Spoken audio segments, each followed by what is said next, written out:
عليكم يا أخي يا أختي مولاي صل وسلم دائما أبدا على Baik, Ibrahim AS akhirnya meninggalkan Babilonia teman-teman sekalian dalam kondisi pada saat itu sudah menikah dengan Sarah.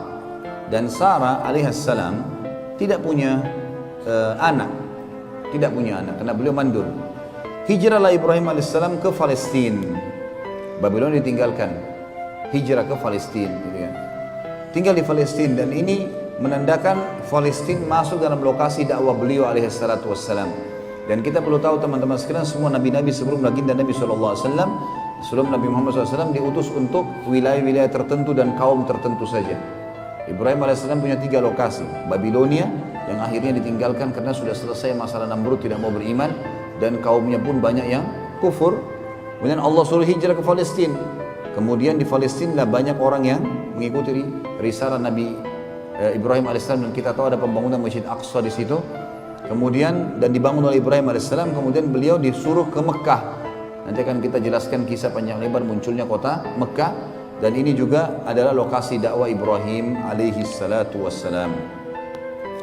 Kita masuk sedikit di kisah rumah tangga Ibrahim alaihissalam. Beliau memiliki istri Sarah, dan setelah menikah cukup lama, kemudian juga bertahun-tahun ya, disebutkan dalam riwayat sampai umur Sarah mencapai 60 tahun belum punya anak. Ringkas cerita, pada saat Ibrahim alaihissalam pergi ke Palestina, hijrah dari Babilonia, beliau satu hari ingin masuk ke Mesir. Dan Palestina sama Mesir dekat sekali.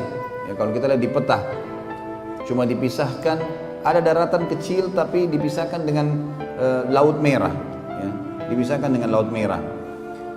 Dari Laut Merah ini bisa orang nyebrang langsung ke Palestina. Dan sampai sekarang kalau teman-teman ke Jordan, kalau umroh plus Aqsa biasanya mampir di Jordan. Di Jordan itu ada satu tepi di Laut Merah, di ujung Laut Merah itu ada 4 negara bertetangga. Palestina, Mesir, kemudian Yordania, dan Saudi. 4 negara berdekatan karena di pojok dari Laut Merah itu. Ibrahim AS pergi ke sana, dan waktu itu di Mesir ada raja zalim. Ada raja zalim. Kezaliman raja ini apa teman-teman sekalian? Dia suka mengambil istrinya orang. Penyakit. Dia anggap kalau ada perempuan dinikahi oleh seorang laki-laki, pasti perempuan ini punya kelebihan. Diambil sama dia. Dan diambil ini memang diambil jadi selir, dirampas dari suaminya. Sarah alaihissalam wanita terkenal dengan kecantikannya. Sampai sebagian ahli sejarah mengatakan, dinukil dalam beberapa athar, di antara wanita yang sempurna secara fisik adalah Hawa, ibu kita, kemudian Sarah, istri Ibrahim alaihissalam, Asia, istri Fir'aun, Khadijah, Fatimah, istri Nabi SAW dan anak Nabi SAW, gitu kan? Itu tersebutkan memang gitu. Yang jelas Sarah ini punya kelebihan fisik yang luar biasa, sehingga laki-laki kalau melihatnya itu pasti sepakat mengatakan orang ini cantik, seperti itulah. Sebelum masuk ke Mesir, kata Ibrahim AS kepada Sarah, di dalam negeri ini ada orang zalim. Ini zalim luar biasa nih. Dia suka ngambil istri orang.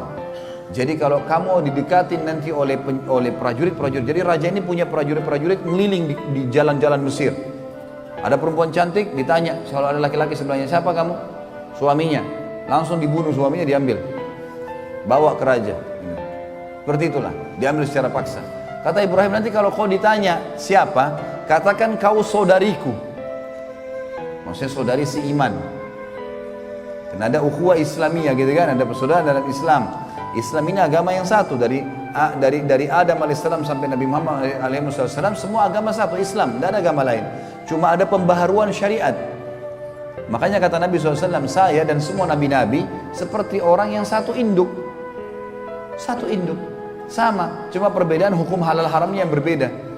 Tidak boleh dipungkiri salah satunya. Kalau kita sekarang ada yang mengatakan Musa bukan nabi, kafir. Atau Isa bukan nabi, kafir. Nggak boleh. Semua harus kita yakini. La nufarriqu baina ahadin min rusuli. Kita tidak beda-bedakan di antara para nabi-nabi dan rasul, tapi risalah yang diterapkan adalah, hukum yang diterapkan adalah yang dibawa oleh nabi terakhir alaihi salatu wassalam, Nabi Muhammad sallallahu alaihi wasallam. Yang jelas teman-teman sekalian, kata Sarah baiklah. Begitu masuk di Mesir, dengan hikmah Allah, ternyata orang Mesir, prajurit Mesir Raja Salim ini lihat Sarah. Begitu dia langsung didatangin. Pertanyaan pertama ditanya, siapa kamu? Ibrahim mengatakan, saya saudaranya. Tanya Sarah, siapa kamu? Saya saudarinya. Tapi karena cantiknya Sarah, dia nggak peduli lagi. Mau suami, mau bukan, pokoknya ambil. Tangkap nih orang. Ini yang disuka sama raja nih. Dibawa. Ibrahim alaihissalam tidak boleh ikut, ditahan. Bawalah Sarah alaihissalam masuk ke istana raja. Begitu lihat rajanya langsung nafsu mau mendekati. Sarah alaihissalam berdoa kepada Allah, ya Allah, ambil alih orang ini. Gitu. Jangan sampai coreng kehormatan, karena ini raja, gak ada yang bisa lawan dia kecuali dengan kuasa ilahi. Tiba-tiba tangan kanannya raja ini stroke, gak bisa bergerak. Waktu dia mau jama, gak bisa bergerak tangannya. Kata raja itu, apa yang kau lakukan dengan saya? Kata Sarah, saya berdoa pada Tuhan saya untuk menyelamatkan dari keburukanmu. Dia bilang, kalau gitu berdoa sama Tuhanmu, minta supaya saya disembuhin, saya tidak akan ganggu kamu. Sarah alaihissalam berdoa, ya Allah, sembuhkan orang ini. Sembuh tiba-tiba tangannya. Tadinya gak bisa bergerak, dia sudah mau jama berhenti, kayak matung tangannya gitu. Tiba-tiba sembuh. Dia gak percaya nih. Dia kan tidak beriman sama Allah. Ini penyembah patung ini, orang ini. Kayaknya mungkin ini sihir kali, mainan. Dia mau jama lagi. Sarah alaihissalam yang kedua berdoa. Dua-dua tangannya stroke. Raja itu tidak bisa bergerak. Dia bilang, apa yang kau lakukan? Kata Sarah, saya berdoa sama Tuhan saya. Kalau supaya diselamatkan dari keburukanmu, saya sudah bersuami dan ini tidak boleh. Dalam agama kami tidak boleh. Baik, minta sama Tuhanmu agar saya disembuhin. Tangannya dua-dua diam, nggak bisa, kaku. Sembuhin, saya tidak akan ganggu kamu. Sarah alaihissalam depan dia berdoa, ya Allah, sembuhkan orang ini. Sembuh tiba-tiba tangannya. Ternyata masih belum puas nih. Mau lagi jama Sarah. Sarah alaihissalam berdoa yang ketiga kali. Tiba-tiba stroke semua badannya kecuali mukanya. Semua nggak bisa bergerak. Kaku sekujur tubuhnya gitu kan. Lalu dia sudah tahu. Dia bilang, mintalah sama Tuhanmu supaya saya disembuhkan dan saya tidak akan ganggu kamu serta semua ini penasihat saya, dayang-dayang saya semua jadi saksi. Saya tidak akan ganggu kamu. Kata Sarah, baiklah. Ya Allah, sembuhin dia. Sembuh tiba-tiba. Apa kata raja ini dengan ketakutan? Keluarkan perempuan ini dari istana saya karena yang kalian bawa jin bukan manusia.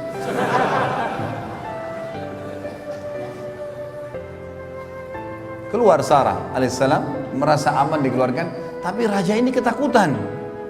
Raja ini jangan sampai di luar istana dia berdoa mati nih.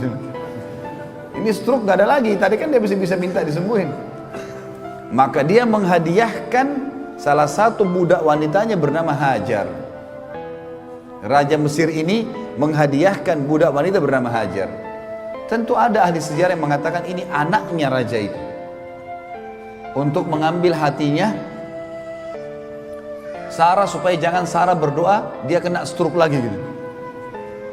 Tapi yang saya temukan dalam riwayat-riwayat yang banyak dinukil adalah ini memang hamba sahaya terbaik, wanita terbaiknya yang dianggap pada saat itu oleh raja gitu.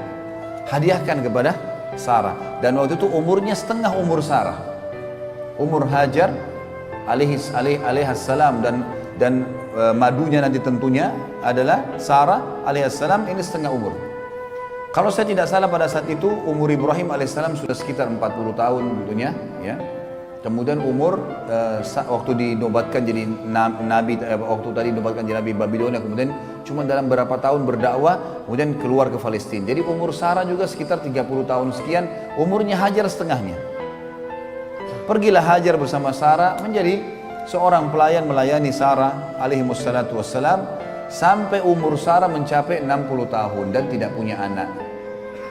Berarti umurnya Hajar sekarang 30 tahunan setengah. Maka Ibrahim alaihissalam pengen punya anak. Sekarang Nabi berharap bisa punya anak. Maka Sarah karena melihat suaminya begitu, dia pun akhirnya menghibahkan Hajar untuk Ibrahim alaihissalam. Karena Ibrahim alaihissalam dibebaskan dari keterbudakan lalu dinikahi, dalam 1 tahun punya anak namanya Ismail. Lahir dari Sarah ini. Gitu kan. Maaf, dari Hajar. Makanya waktu Amr bin As radhiyallahu anhu di tahun 20 Hijriah di zaman khilafah Umar bin Khattab mau masuk ke Mesir, kata Amr bin As dalam suratnya untuk Raja Mesir, kami mengajak kalian masuk Islam, diterangkanlah Islam panjang lebar, dan kami mengajak kalian untuk melanjutkan hubungan silaturahim kalian dengan Nabi kami. Kata orang-orang Mesir, apa hubungannya kalian dengan kami? Kami suku Kipti, asli Mesir, dan kalian orang Arab dari Jazirah Arab, nggak ada hubungannya. Kata Amr bin As, kakek Nabi kami bernama Ibrahim, istrinya Hajar dari Mesir.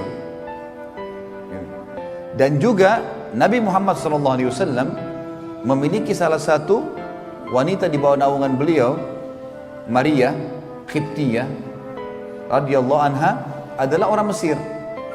Kakeknya menikah dengan orang Mesir. Nabi kami juga salah satu pasangan hidupnya adalah orang Mesir. Kembali ke kisah tadi, menikahlah Ibrahim alaihissalam dengan Hajar, kemudian memiliki anak yang diberi nama Ismail. Jadi Ismail alaihissalam lebih besar ya, sekitar 2 tahun atau 3 tahun selisih dengan Ishak alaihi wassalatu wassalam. Baik, berjalan waktu, Sarah alaihissalam wanita, dia lihat Hajar bisa memberikan anak untuk suaminya, dia juga ingin punya anak, tapi umurnya sudah 60 tahun. Berdoa kepada Allah, ya Allah mudahinlah anak untuk Ibrahim dari saya. Allah subhanahu wa ta'ala menerima doanya Hajar dan doanya Sarah. Di umur 60 tahun sekian itu hamil. Awal berita sampainya hamilnya Sarah ini, karena ini kejadian besar.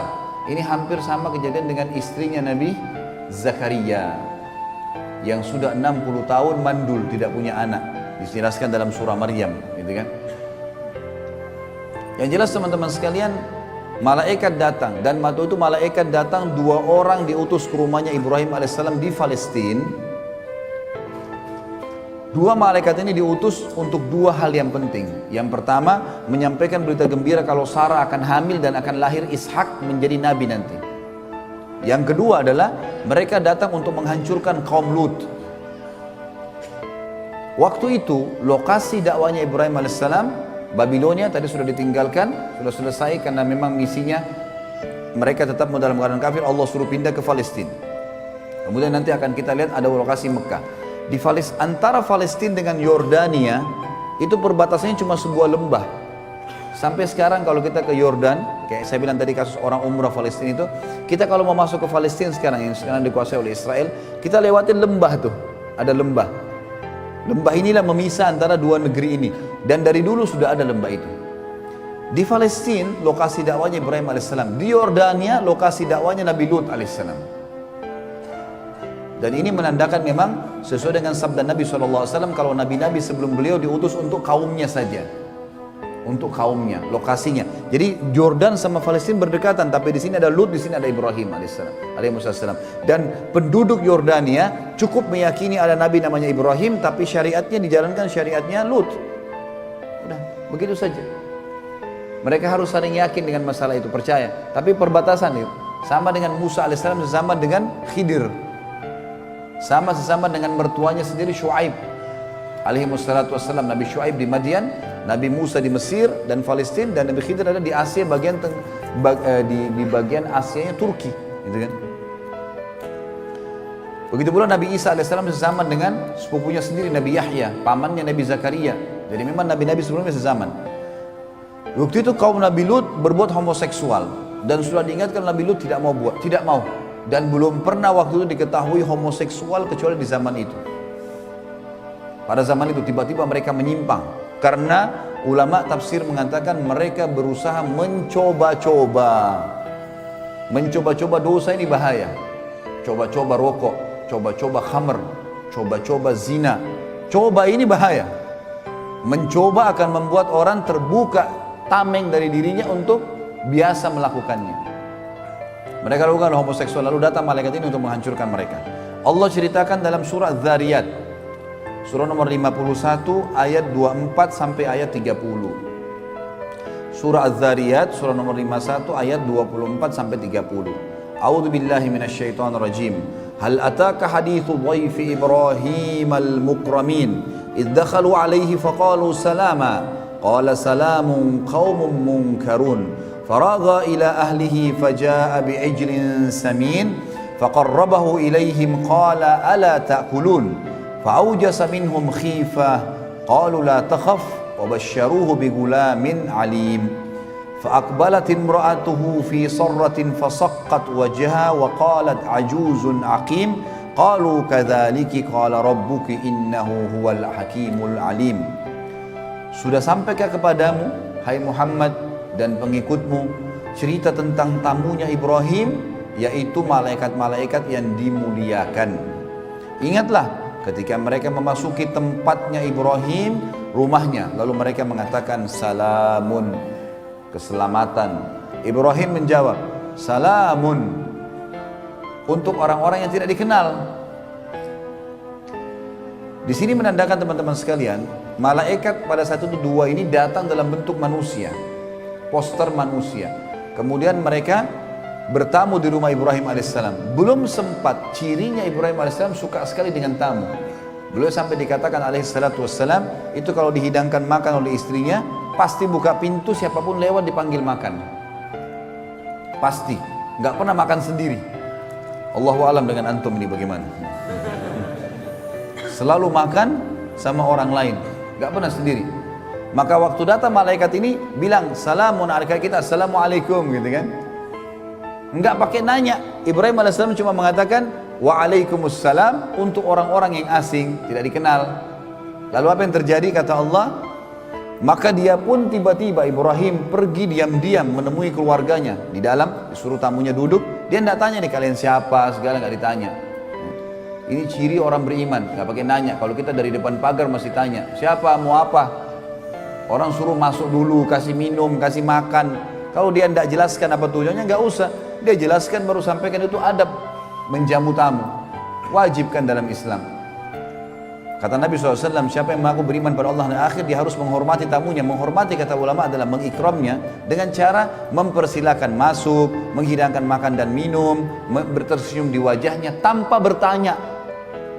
Nanti kalau dia jelaskan, maaf ya saya datang karena ini, baru kita jawab. Harus begitu.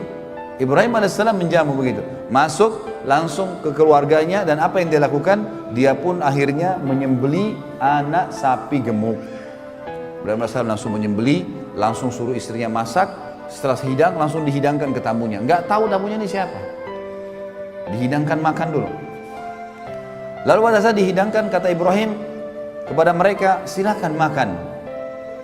Tapi mereka tidak mau makan. Karena itu Ibrahim merasa takut terhadap mereka.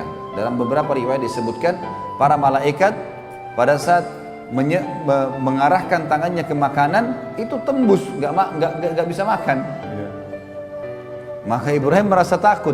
Tapi makna yang paling dekat adalah mereka menolak makan. Aneh, belum pernah ada orang dihidangkan makanan seenak ini lalu tidak mau. Kalau manusia, maka Allah mengatakan, masuklah rasa takut dalam diri Ibrahim. Maka mereka pun berkata, janganlah kau takut hai Ibrahim. Dalam ayat ini dikatakan, karena kami utusan Tuhanmu. Dan mereka memberikan berita gembira kepada Ibrahim tentang kelahiran seorang anak laki-laki yang bernama Ishak. Kemudian istrinya Ibrahim, maksudnya Sarah alaihissalam, datang memekik lalu menepuk wajahnya sendiri. Maksudnya biasanya tradisi orang Arab itu kalau perempuan kaget, dia meletakkan kedua telapak tangan di pipinya seperti ini. Ini namanya memekik wajahnya gitu. Kalau antum baca terjemahan yang antum baca Al-Quran sekarang, itu di ayat 29-nya dikatakan, kemudian istrinya, maksudnya Sarah alaihissalam, memekik wajahnya lalu menepuk sambil kaget gitu ya, berkata, aku adalah seorang wanita yang tua dan mandul, bagaimana bisa hamil gitu. Maka para malaikat menjawab, demikianlah Tuhanmu memfirmankan, sesungguhnya dialah yang maha bijaksana lagi maha mengetahui. Begitulah keputusan Tuhanmu, gak bisa dibantai. Maka Sarah alaihissalam pun akhirnya hamil di umur itu. Tentu di sini ada kisah tersendiri ya, pada saat Ibrahim alaihissalam bertemu dengan malaikat, sempat waktu Ibrahim sudah tahu ini malaikat, sempat Ibrahim alaihissalam berdialog, lalu kalian mau kemana? Kami mau ke Lut. Untuk apa? Menyiksa kaumnya, gitu kan?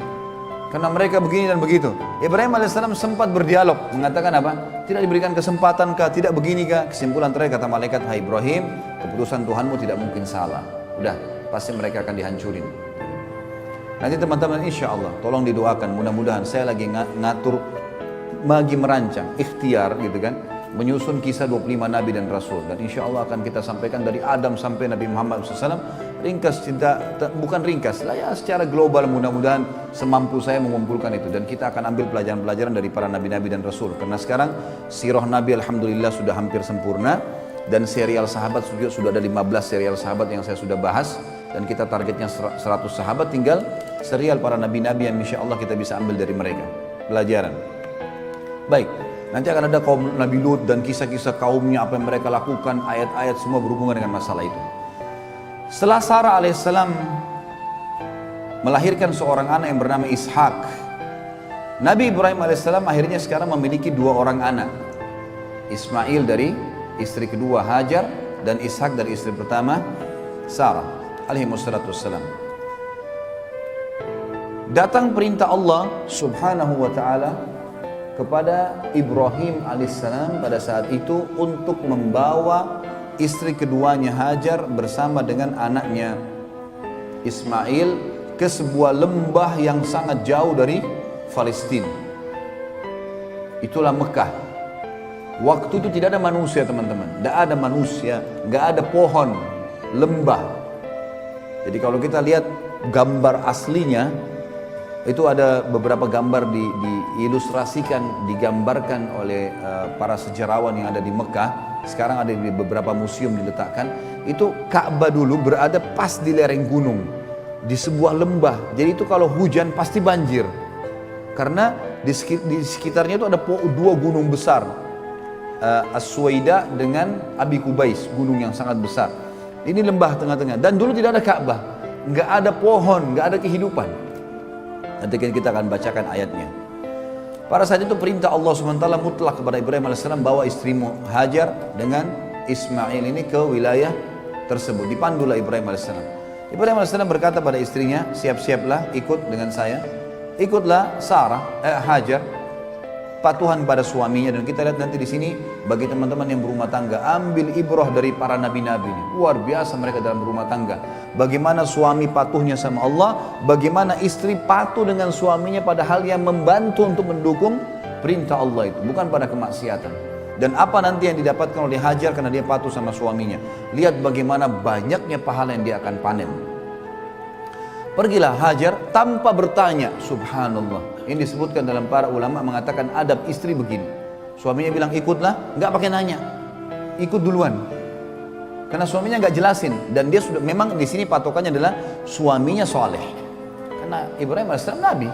Artinya kalau seorang akhwat kita punya suami soleh dan mengatakan ikutlah dengan saya, udah ikut aja. Nanti kalau dijelasin kita akan ke rumah ibu saya, kita akan ke sini, ya sudah. Perintah Allah, bukan karena dia. Karena suami istri teman-teman harus menganggap pasangannya tanda kutip adalah boneka yang Allah titipkan.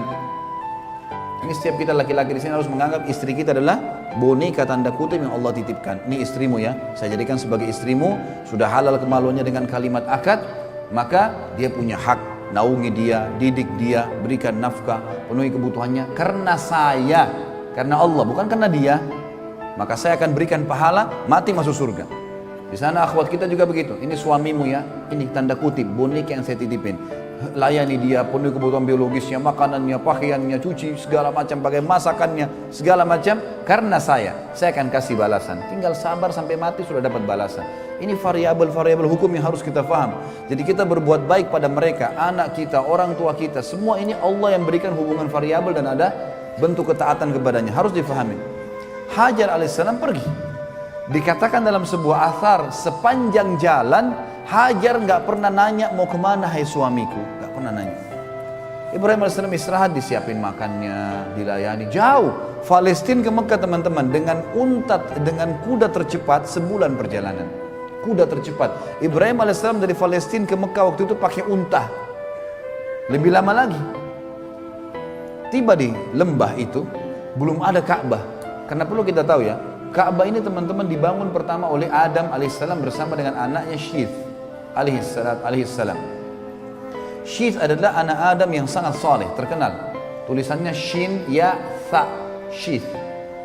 Ini orang saleh sekali dan dia bersama ayahnya membangun nanti tentu ada kisah dalam kisah Nabi-Nabi, saya akan jelaskan insyaallah.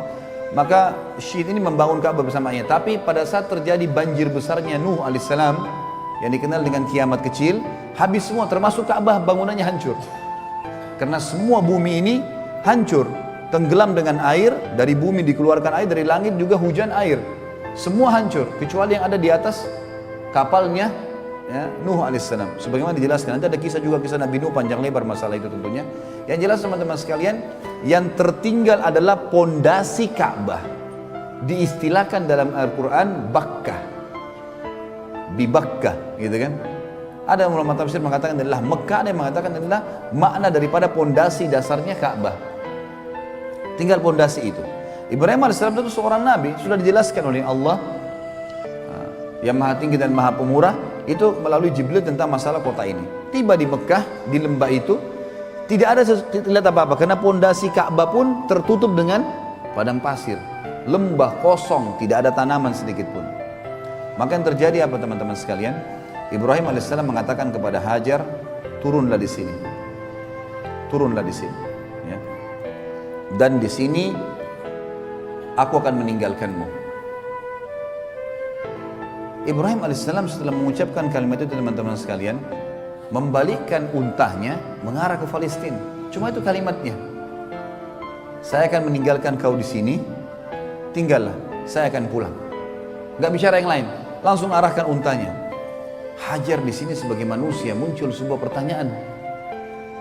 Ini lembah, tidak ada satu pohon kering, gak ada, apalagi pohon basah. Nggak ada hewan, nggak ada manusia, padang pasir, gunung-gunung batu, nggak ada apa-apa sama sekali. Sampai sekarang teman-teman kalau ke Mekah, kalau kita bayangkan tidak ada bangunannya, itu batu semua, gunung batu sama padang pasir. Itu dulu belum ada bangunan sama sekali. Maka Hajar mengikuti unta dari belakang, mengatakan, wahai Ibrahim, apa kau tinggalkan kami di lembah yang tidak ada makan, tidak ada manusia, tidak ada hewan, nggak ada pohon? Ibrahim alaihissalam sambil nangis jalan. Tidak jawab. Hajar ikuti dari belakang. Wahai Ibrahim, apa kau tinggalkan kami di lembah? Dengan ini bayangkan ya, saya tidak tahu bagaimana kalau ada akhwat kita, suaminya suruh turun dari mobil, diapain tuh mobil? Ini sudah dilemparin batu kali. Ini sudah diletakkan, tak ada sebab, nggak ada penjelasan, masih ikut. Wahai Ibrahim, kenapa kau letakkan dengan santun? Kenapa kau letakkan kami di lembah? Nggak ada manusia, nggak ada hewan, nggak ada pohon. Ibrahim alaihissalam sambil nangis jalan di atas unta. Yang ketiga kali ditanya, wahai Ibrahim, kenapa kau letakkan kami di lembah? Tidak ada manusia, tidak ada hewan, tidak ada tumbuhan. Ibrahim nggak jawab. Jalan. Ibrahim ini sebenarnya alaihissalam bisa jawab, tapi berat buat dia karena istrinya disuruh oleh Allah tinggalkan di situ. Dan keterangan pun pada saat itu sebagian ahli sejarah mengatakan belum dijelaskan kepada Ibrahim alaihissalam kenapa istri dan anaknya disuruh taruh, tapi Ibrahim patuh. Nanti kita ambil pelajaran bagaimana waktu Ibrahim alaihissalam disuruh menyembelih Ismail. Keterangan cuma mimpinya sembelih anakmu. Nggak ada keterangan yang lain ini. Nggak ada keterangan nanti kalau kau patuhi nanti akan saya ganti dengan kambing. Nggak ada. Pokoknya perintah kerjakan. Sama Musa alaihissalam, kita ambil pelajaran dari para nabi luar biasa. Disuruh angkat tongkatnya, cambuk ke Laut Merah. Musa tidak tahu ini air mau jadi terbang kamu apa. Pokoknya perintah Allah, cambuk tongkatmu. Tongkat ini biasa dipakai untuk mengurus gembalaannya, tongkat kecil. Musa alaihissalam lakukan. Orang mukmin begitu. Kerjain dulu, nggak usah nanya kenapa. Kenapa duhur sama asar 4 rakaat, kenapa Allah protes lagi? Kenapa nggak dikasih jam 2 saja 4 rakaat sekali? Yang membuat, yang menciptakan urat sarafmu, mengalirkan darah ngalir situ, itu yang mau ciptakan langit dan bumi, patuh dulu sebagai hamba. Kalau ada hikmah, nanti hikmah itu pelengkap. Kerjain dulu. Masa sekarang kalau antum lapar masih bertanya kenapa saya lapar? Hah? Makan dulu kan? Nah iya, hilangkan dulu laparnya. Nanti kemudian baru kita mencari tahu apa hikmahnya dan seterusnya. Yang jelas Ibrahim alaihissalam nangis Karena Ibrahim cuma tahu perintah Allah, antar istri anakmu di lembah itu, turunkan, tinggalkan. Belum ada informasi apa-apa ini. Ibrahim AS melakukan. Makanya waktu Hajar tanya, apa yang mau dijelaskan? Perintah Tuhanku hanya suruh taruh kamu, selesai. Tapi Ibrahim berat katakan. Lalu kata Hajar alaihissalam, ini bukti keimanan yang luar biasa. Kata ulama, ini bermula daripada awal panen pahalanya Hajar yang sampai hari kiamat akan ada. Dia mengatakan apa? Allahu amaraka bihada. Sebentar Ibrahim, apakah Allah yang perintahkan kamu mengerjakan ini? Ibrahim tidak nyaut apa-apa, cuma nganggungin kepalanya. Tidak bisa jawab. Hajar dikatakan dalam riwayat dengan suara yang merdu, dengan suara yang santun mengatakan, idzan la yudayyi'ana. Kalau begitu Allah tidak akan membiarkan kami. Artinya pulanglah Ibrahim, pergi kemana saja. Saya akan tinggal sama anak saya di sini. Di lembah teman-teman, tidak ada kehidupan, tidak ada manusia. Tapi ini keimanan yang luar biasa. Suami istri yang punya iman yang luar biasa.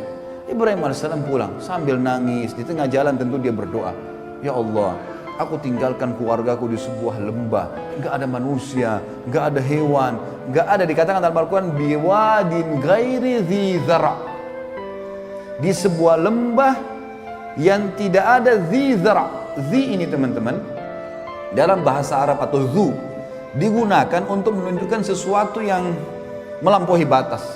Misal ada orang pintar sekali, zaki dikatakan dalam bahasa Arab. Tapi kalau orang itu super pintar dikatakan zu zaka. Orang ini punya kepintaran melampaui batas, luar biasa. Digunakan untuk itu. Apa kata Ibrahim? Saya meninggalkan keluarga saya, ya Allah, biwadin ghairi dzi zara'.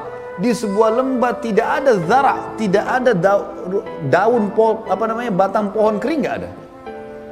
Tapi kata Ibrahim, inda baitikal muharram. Tapi di tempat lokasi rumahmu yang mulia. Nah, ayat ini menjelaskan kepada kita teman-teman sekalian kalau memang di situ ada pondasinya Ka'bah, sudah ada. Sebagaimana juga Allah berfirman dalam surah Al-Imran, surah nomor 3 ayat 96 tentang masalah Ka'bah. A'udzu billahi minasyaitonir rajim. Inna awwala baitin wudi'a lin-nasi lalladzi bi Bakkata mubarakan wa hudan lil alamin. Sesungguhnya rumah yang mula-mula dibangun untuk Allah beribadah, ya, agar manusia bisa beribadah kepada Allah di muka bumi, adalah Baitillah di Bakkah. Yang tadi saya bilang di Bakkah. Bakkah ini bisa berarti Mekah sendiri atau bisa berarti memang dasarnya pondasi itu. Karena Allah sedang membicarakan inna awwala baitin, sesungguhnya rumah pertama untuk ibadah. Maka berarti yang dimaksud adalah pondasinya juga di sini bisa berarti gitu. Yang penuh dengan berkah dan petunjuk bagi seluruh alam semesta. Petunjuk bagi seluruh alam semesta.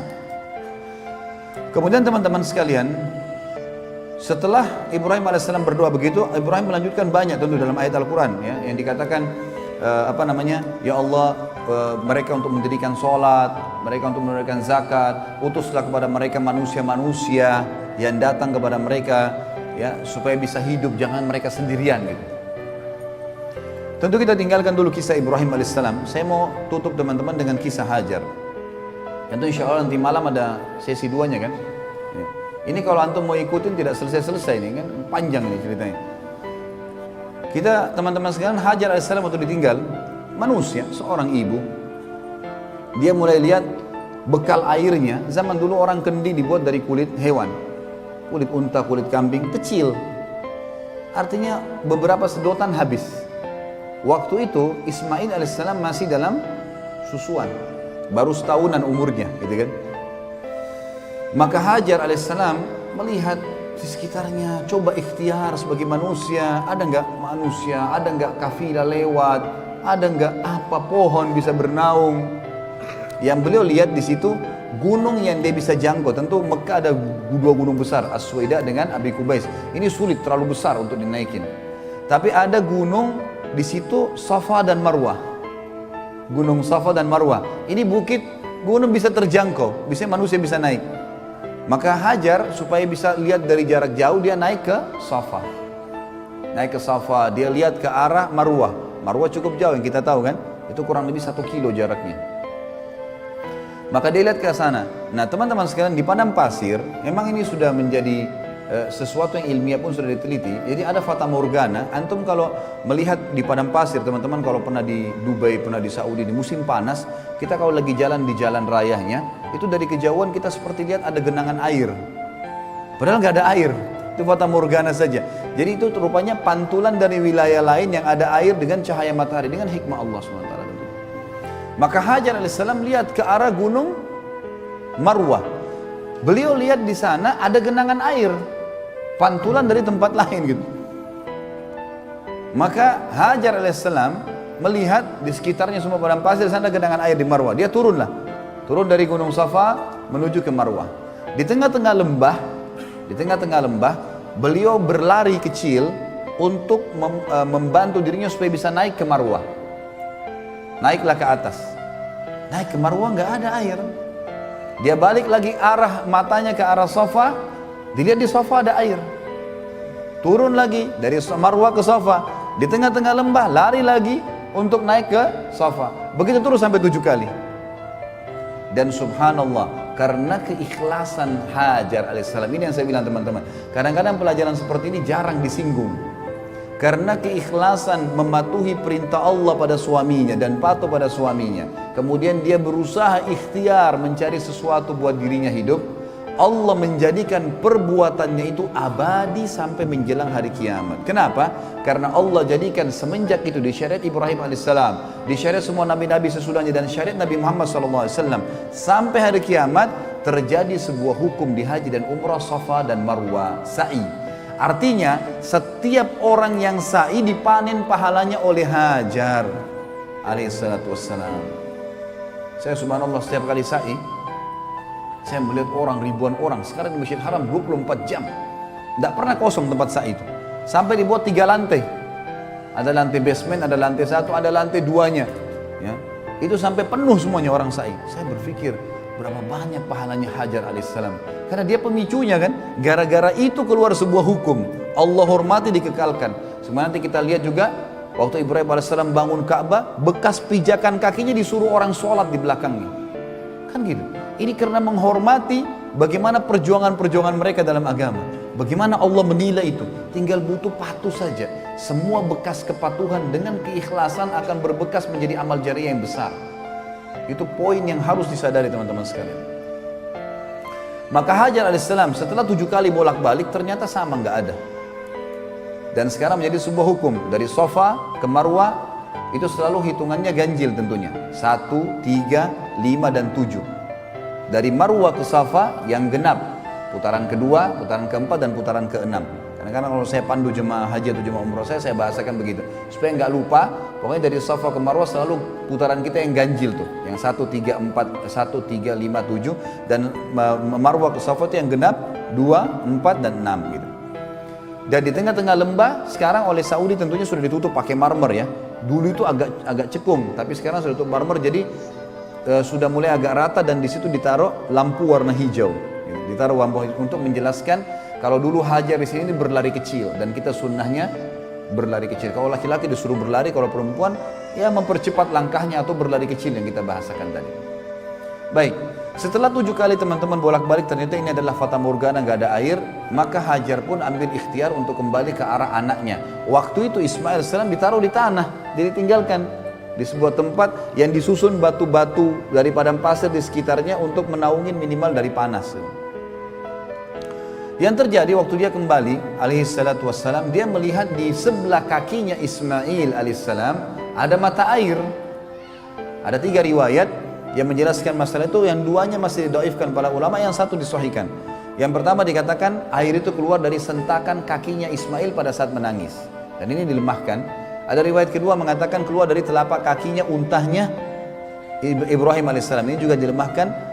Yang ketiga adalah ini yang disahihkan, Jibril alaihissalam datang dan mengepakkan dengan sayapnya, lalu keluarlah mata air tersebut. Waktu datang Hajar lihat, bayangkan teman-teman kalau kita sa'i sekarang saja dengan kondisi pakai AC, lalu kita sa'i masih haus tuh. Hah? Benar gak? Senyap betul ini. Hah? Ini senyap sudah mau berhenti atau masih mau dengar? Ini sudah 2 jam lebih kita ngomong ini. Masya Allah. Taib. Ala kulli hal, teman-teman sekalian, sekarang saja kalau sa'i, apalagi kalau musim panas, kita butuh air zam-zam. Dan diletakkan oleh kerajaan Saudi, Masya Allah, jazakumullah khair, dengan air zam-zam banyak. Bayangkan zaman dulu Hajar alaihissalam, plong terbuka, tidak ada atap, lari-lari nyari air dari 7 kilo nih, sekilo itu kan 7 kilo, lari, kembali, begitu lihat mata air, kira-kira apa yang terjadi? Hajar alaihissalam buru-buru mendatangi air tersebut, karena dia tahu dia cuma 2 sama anaknya. Lalu dia membuat bendungan dari tanah padang pasir sama tangannya, alaihissalatu wassalam, dibuat bendungan sambil dia mengucapkan bahasanya orang Babilonia, bahasanya orang Mesir, bahasa asli Kipti. Dia mengatakan zam zam. Apa artinya itu? Berkumpullah, berkumpullah. Gitu kan?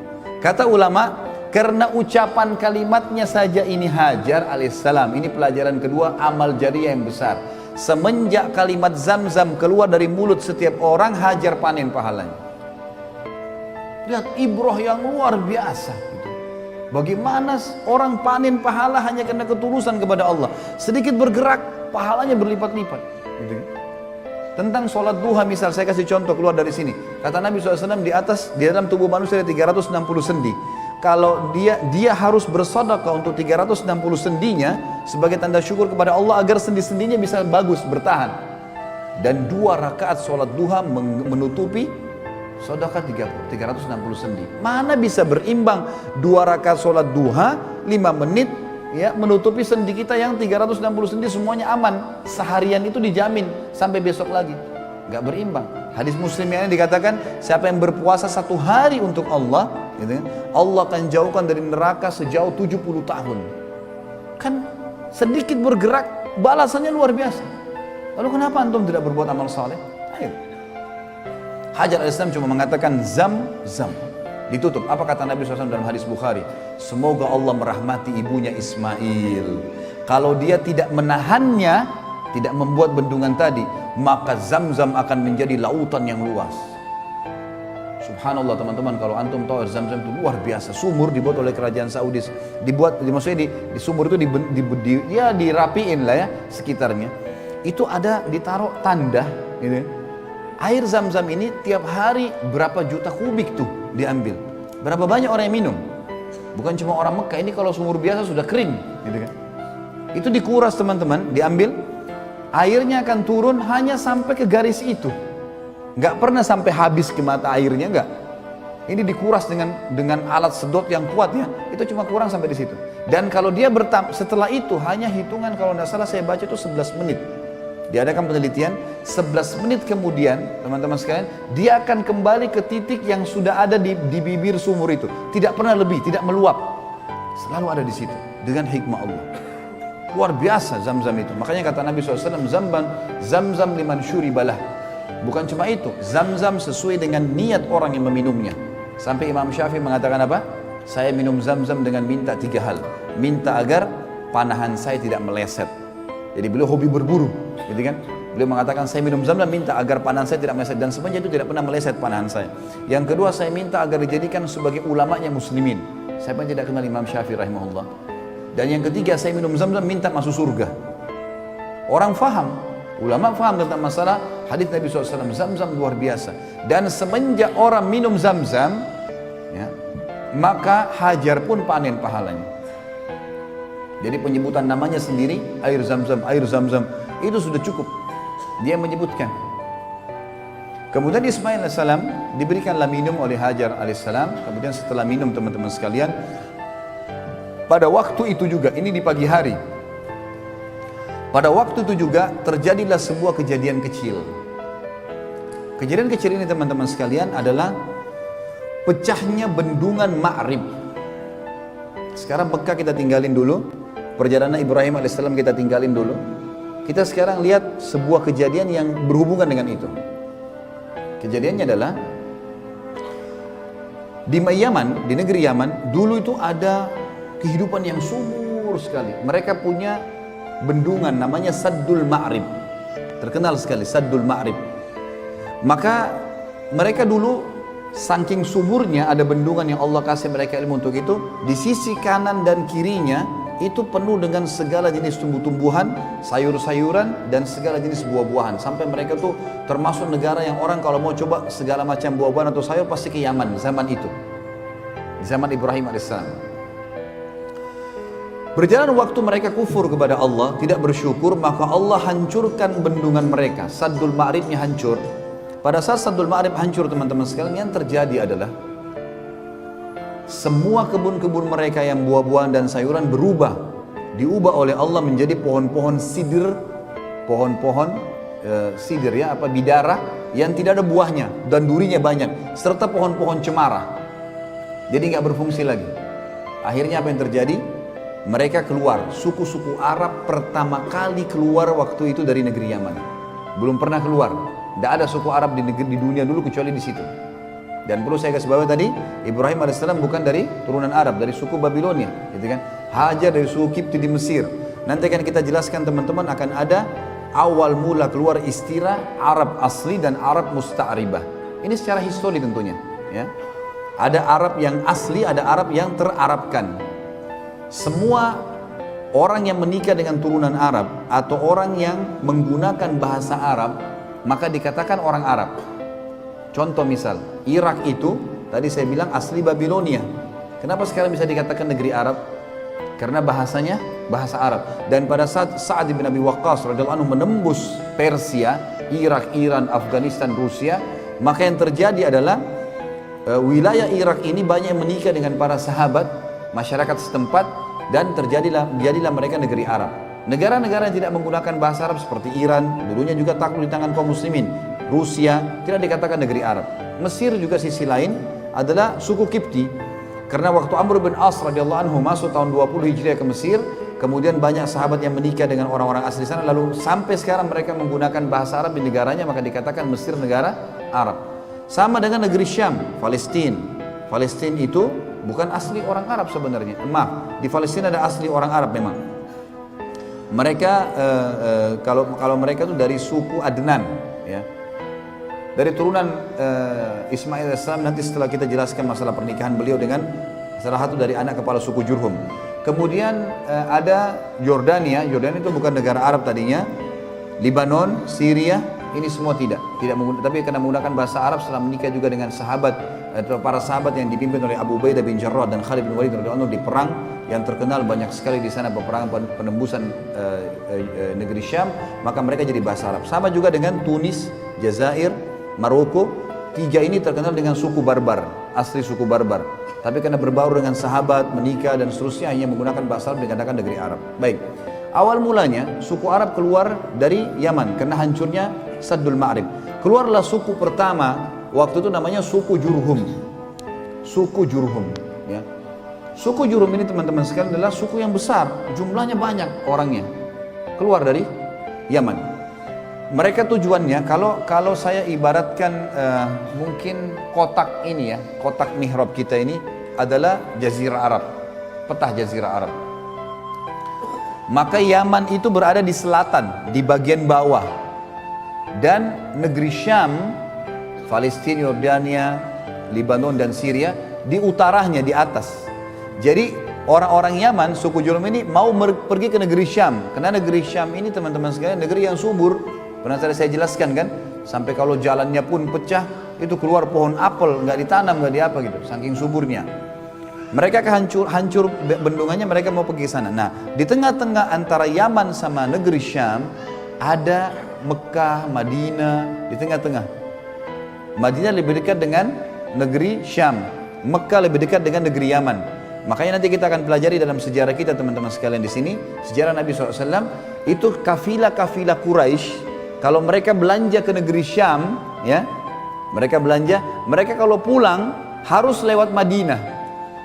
Makanya kafilah mereka banyak ditahan oleh muslimin di Madinah itu, karena mereka harus lewatin, karena Mekah dulu baru Madinah, kemudian baru negeri Syam. Tapi itu nanti ada bahasan insya Allah. Yang saya ingin titik beratkan, pada saat itu teman-teman sekalian keluarlah suku Jurhum dari Yaman, dari bawah selatan Jazirah Arab menuju ke Syam. Mereka lewat di lembah Mekah. Mereka tahu ini lembah padang pasir, gak ada kehidupan. Tapi mereka kaget, mereka lihat dengan hikmah Allah. Ini pada hari yang sama ya, pada pagi itu, Jadi suku Jurhum sudah keluar dari beberapa hari yang lalu nih ceritanya. Tapi mereka pada saat hari tibanya Hajar alaihissalam dengan Ismail alaihissalam di lembah Mekah, hari itu juga dengan hikmah Allah mereka lewat di situ. Dan mereka lihat di lembah itu kok ada burung yang berputar. Biasanya di padang pasir itu kita tahunya ada kehidupan, ada air. Kalau ada burung yang berputar-putar, gitu kan? Itu menandakan di bawahnya ada air. Mereka bilang, pimpinan sukunya bilang, kayaknya kita nggak pernah tahu di sini ada air nih. Tapi perilaku burung ini aneh, menandakan ada air. Coba pergi lihat. Datanglah akhirnya beberapa orang sukunya datang ke sana. Mereka temukan Hajar dan Ismail alaihissalam. Hajar lagi duduk dekat mata air yang terus keluar, gitu kan? Sementara Ismail di sebelahnya. Yang terkenal dari suku Jurhum dan suku-suku Yaman ini teman-teman, adab dan tata kerama. Mereka tidak datang menyerang, mereka tidak ambil. Mereka tahu mata air sumber kehidupan. Ada air hidup semua. Kata Allah dalam Al-Quran, A'udzubillahi minasyaitonir rajim, wa ja'alna minal ma'i kulla syai'in hayy. Kami jadikan dari air semuanya hidup. Gitu ya. Kalau ada air semua hidup. Kita bisa hidup tanpa makan, tapi kita nggak bisa hidup tanpa air. Nggak mungkin. Air ini harus ada. Lalu mereka pun berkata kepada Hajar, datang pimpinannya, wahai ibu, bisa nggak kami ini suku keluar dari Yaman, kehabisan air, nggak ada. Bendungan kami hancur segala. Kami mau ke negeri Syam, tapi kami temukan di sini ada mata air. Bisa nggak Anda izinkan kami hidup bersama Anda di sini? Dan kami bersedia membayar upeti. Artinya hasil peternakan kami akan berikan kepada Anda, susunya, dagingnya, hasil apa saja perkebunan kami nanti kami akan kasih. Yang penting Anda izinkan hidup dekat mata air ini. Hikmah ilahi. Maka tiba-tiba Hajar alaihissalam pada saat itu mengatakan, baiklah silahkan tinggal dengan saya, gitu kan? Maka tiba-tiba pada hari itu, sebelum terbenam matahari kata ahli sejarah, terbentuk komunitas masyarakat Mekah. Padahal tadi lembah, nggak ada orang. Pada hari itu mulailah mereka bangun rumah, mulailah mereka bercocok tanam, mulailah peternakannya dikembangbiakkan, jadilah sebuah kota. Mulai dibangun, gitu kan? Maka terbentuklah awal mula pada saat itu kota Mekah. Dan ini kata para ulama, hikmah ilahi, Allah subhanahu wa ta'ala memang menginginkan itu terjadi. Dan juga tentu saja, ya, ini juga Allah SWT ingin menyelamatkan Hajar alaihissalam yang memang sudah diatur oleh Allah untuk itu. Dan nanti akan ada kisah Ismail dari masa kecilnya sampai menikah dengan suku Jurhum dan seterusnya, ke depannya akan kita sampaikan insya Allah nanti malam. Maka yang di sini kita lihat bagaimana ya terbentuk komunitas pertama di Mekah itu. Terbentuk komunitas pertama di Mekah. Baik, ini kurang lebih teman-teman sekalian kisah tentang awal mulanya Mekah, kisah air Zam-Zam, gitu kan? Kemudian kisah Nabi kita yang mulia Ibrahim alaihissalam dengan kedua istrinya, dengan seluk-beluk kehidupan yang sempat kita sampaikan. Dan insya Allah kita akan sampaikan pada pertemuan kita nanti malam, lanjutan dari bahasan kita tentang masalah apa sih yang terjadi setelah itu. Ibrahim alaihissalam datang gak ngunjungin istrinya dengan anaknya di Mekah? Kalaupun iya, apa yang terjadi kisahnya? Bagaimana proses pembangunan Ka'bah? Bagaimana penemuan Hajar Aswad? Kemudian bagaimana prosesi diperintahkannya ibadah haji? Allahu a'lam. Ini yang kita sampaikan insya Allah.